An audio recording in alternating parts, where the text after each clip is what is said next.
বিচারের নামে অবিচার, বিচারের নামে দীর্ঘসূত্রিতা এবং বিচারের নামে তামসা। এর কারণে বিচারের প্রতি মানুষের কোনো আস্থা নাই। এই পাশবিক বা নৃশংস হত্যাকাণ্ডের বিরুদ্ধে আমাদের প্রিয় সংগঠন সোচ্চার প্রতিবাদ করেছে, মিটিং করেছে, মিছিল করেছে, দাবি জানিয়েছে এই নরপশুর বিচার সম্পন্ন হওয়া নয়, বিচার সম্পন্ন হওয়ার পরে শাস্তি বাস্তবায়নের দাবিতেই আমরা কর্মসূচি করেছি। আমাদের দাবি একেবারেই স্পষ্ট, যারা এইভাবে আত্মস্বীকৃত দর্শনকারী এবং হত্যাকারী, এদের বিচার লম্বা হওয়া মানেই হলো এদেরকে সহযোগিতা করা, মানেই হলো অন্যায়ের পক্ষে নেওয়া, দুষ্কৃতিকারীর পক্ষে নেওয়া। এখানে বিচারটা মাননীয় প্রধানমন্ত্রী তাদের বাসায় গিয়ে আশ্বস্ত করেছেন 15 দিনের মধ্যে বিচার সম্পন্ন করবেন। আমরা দেখতে চাই প্রধানমন্ত্রীর কমপক্ষে এই ওয়াদাটা শতভাগ বাস্তবায়ন হবে, এবং এটি যদি বাস্তবায়ন হয় সারা বাংলাদেশের 18 কোটি মানুষ খুশি হবে, ওনার জন্য দোয়া করবে। আমরা ওনার জন্য দোয়া করতে চাই, দেখতে চাই 15 দিনে এই বিচার সম্পন্ন হবে। এবং আমি পার্সোনালি বিশ্বাস করি, যদি বিচার বিভাগ সঠিকভাবে এই কাজ করে, সিরিয়াসলি করে, তাইলে 15 দিন মানে 15 কর্মদিবসের মধ্যে এটি সম্ভব। অন্তত বিচারিক আদালতের কার্যক্রম সম্পন্ন করা সম্ভব।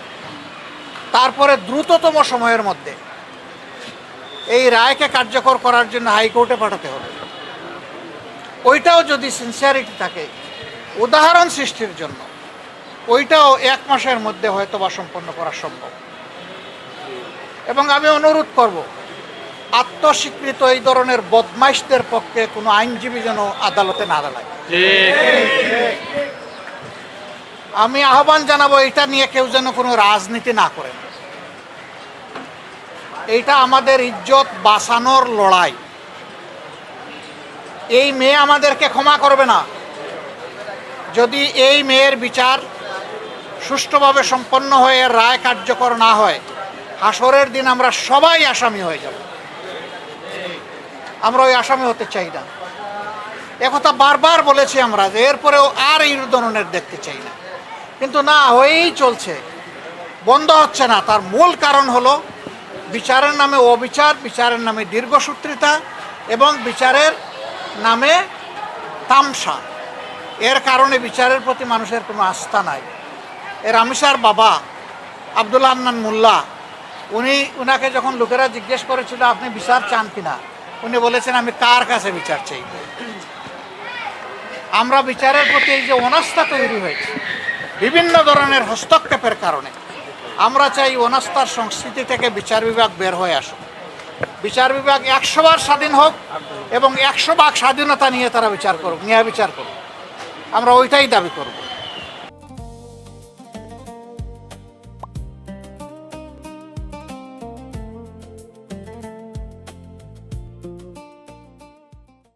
আমরা সারা বাংলাদেশের জনগণের পক্ষ থেকে এই দাবি জানাই যে রামিসার এই বিচার অতি দ্রুত সম্পন্ন করে, যেহেতু সে স্বীকার করে নিয়েছে এবং এইখানে অন্য কোনো আলামতের প্রয়োজন নেই।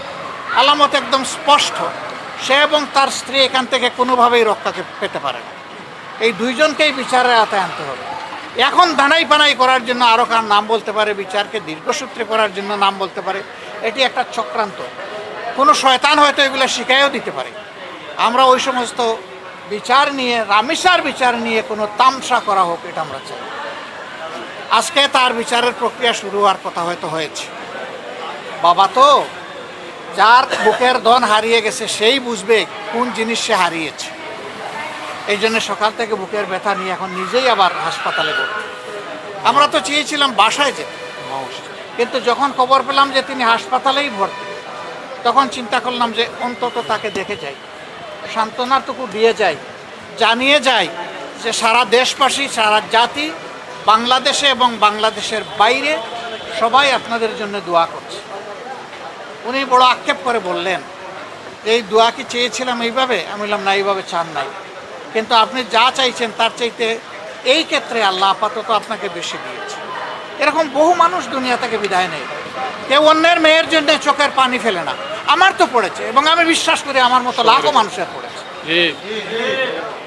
লাখো মায়ের চোখ থেকে পানি ঝরেছে, বাবার চোখ থেকে পানি ঝরেছে, ভাইয়ের চোখ থেকে পানি ঝরেছে। কিন্তু এরকম দুষ্কৃতিকারীরা এগুলা করবে আর আমরা চোখের পানি ফেলবো, এটা আমরা চাই না। আমরা চাই এই সংস্কৃতি একদম বন্ধ হোক। ইনশাআল্লাহ আপনারা দোয়া করবেন।